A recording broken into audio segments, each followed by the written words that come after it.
참 군인이었기를, 그리고 앞으로도 참 군인이길 기대합니다. 좌우명이 뭡니까? 좌우명. 좌우명은 대인여춘풍 대기여추상입니다. 대인춘풍 지기추상 이렇게 주셨어요. 네. 어떤 뜻이죠? 남에게는 유연하고 남에게는 한없이 네, 관대하고 참되고 자신에게는 엄격하고 거기에 충실하게 살아오셨다고 자부하십니까? 네, 나름대로 그렇게 살아오려고 노력했습니다. 노력하셨죠? 군인의 입장에서 한번 말씀해 보십시오. 순전히 군사안보적 입장에서 지금의 국방부를 이렇게 서둘러 이전하고 5곳으로 쪼개고, 그리고 한 1년이 걸릴지 2년이 걸릴지 모르겠는데 그것을 통합관리하는 이런 프로세스가 합당하다고 생각하십니까? 예, 아니로 얘기해보세요. 예, 의원님께서 지적하신 대로 합당합니까? 합당하지 않습니까? 여러 가지 번거로움이나 혼란스러움은 있습니다. 번거로움과 혼란스러움 있는 게 사실이죠. 그렇죠. 많은 불편함이 있습니다. 번거로움과 혼란스러움, 불편함에서 끝나면 상관이 없는데 국방 안보에 심각한 문제가 생길 수 있는 위험성이 대단히 크다. 이구동성으로 지적하고 있어요. 동의하십니까? 의원님들께서 그런 지적을 많이 해주셔서 그런지 본인이 동의하시느냐고요? 동의하지 않습니까? 군사적으로 보면 대비태세는 문제 없도록 잘 관리하고 있다고 생각합니다. 관리하기 위해서 노력하겠지만 지금의 시스템을 창졸간에 바꾸기 때문에 대단한 군사 공백과 안보 공백, 통신 공백, 망 공백 이런 부분이 생겨날 위험성이 대단히 크다. 여기에 동의하십니까? 관리돼야 하는 것이지만 의원님들께서 많은 지적을 해주셔서 저도 확인을 좀 했는데 지금 군사 대비태세는 문제가 없는 것으로 확인이 되었습니다. 군인의 입장에 충실해서 소신껏 발언하세요. 불타기 하지 마시고. 대통령 집무실 이전으로요. 기존의 청와대 주변에 배치되었던 수방사 이걸 용산 근처에 재배치하든지 아니면 수도권 일대에 재배치를 해야 될 텐데 거기에 대한 계획들을 가지고 있습니까? 그 부대 재배치 문제는 제가 정확하게는 모르지만 제가 우선 확인한 것으로는 주둔지를 이전하는 것은 아니고 다만 근무지만 일부 조정하는 것으로 이해하고 있습니다. 그로 인해 파생될 수 있는 시민 불편, 교통 불편 혹은 군 내 체계 불편 이런 부분들은 원활하게 잘 수습할 수 있다고 보십니까? 시민들의 불편 문제가 상당할 텐데요.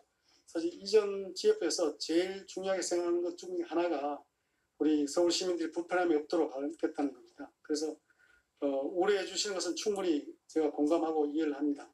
그래서 TF에서 그 부분을 충실히 검토하고 있다라고 말씀을 드립니다. 검토한다 하더라도 그게 바로 시행되는 게 이 정부 출범이 얼마 남지 않았어요. 그러니까 용산구 주민들이 청와대가 이전하면서 혜택을 봐야 되는 것인데 고통이라든지 피해를 보게 되면 그건 민폐인 거잖아요. 서울 전체에 관련된 문제라고요. 지금 검토하고 있을 때가 아닙니다. 해답을 받고 주민들을 설득해야 될 때예요. 그럴 준비 되어 있습니까?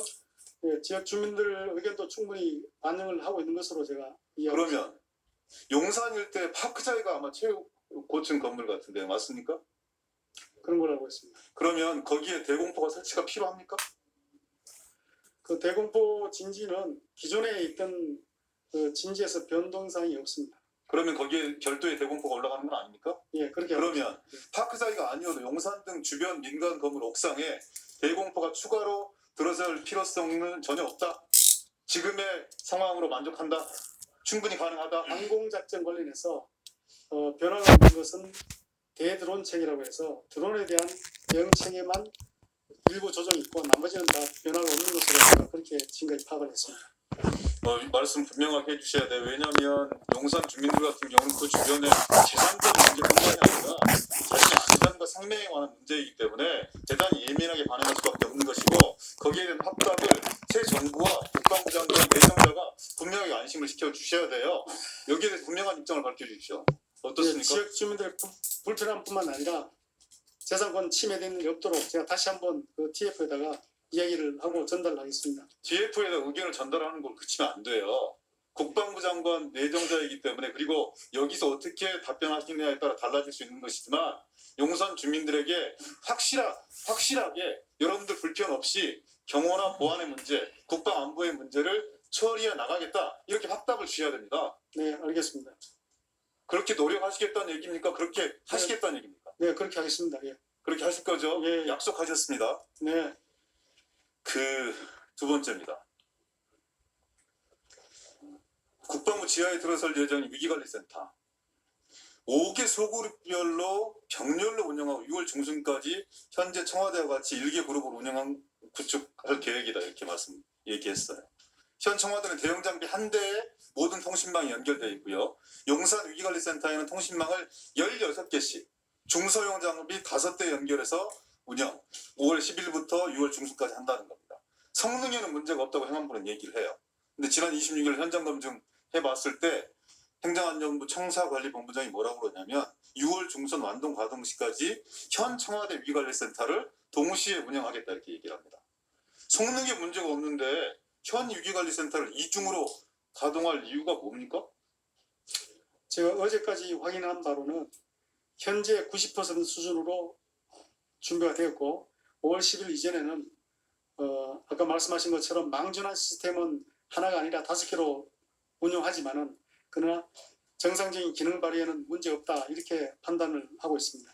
지금은 판단이 중요한 게 아니에요. 그리고 90% 나머지 10%를 지금 남아있는 기간에 채우겠다 이렇게 얘기를 했지만 시스템이 변화됨으로써 한 개의 통합망을 구축해서 운영하는 것과 세상에 통신망 16개씩 중소형장 5개 연결해가지고 운영한다는 것 시스템이 대단히 불안정할 수밖에 없는 이런 상황인데 낙관하셔도 그러니까 낙관적인 입장은 아니겠지만 가능하다. 국방안보는 1%의 빈틈을 파고드는 거라고요. 적들이 이 가상의 적들이 그 현실의 적들이 어떤 틈새를 노릴지 이미 뻔히 다 예상되고 있는 부분들인데 99%도 불안하고 국민들에게 불안감들을 증폭시켜낼 수 있는 그런 부분들입니다. 할 수 있다. 이걸 자기적인 의지가 지금 안 되는 부분들이에요. 장관께 좀 더 명확하게 답변해 주세요. 예. 장관 후보자께서. 그 부분이 그 경호처에서 주관하다 보니 제가 직접 관여를 못하지만은 그 담당 관계원들에게 제가 철저하게 그것이 의원님께서 지적하신 대로 그 문제가 없도록 다시 한번 제가 소통을 하겠습니다. 30초만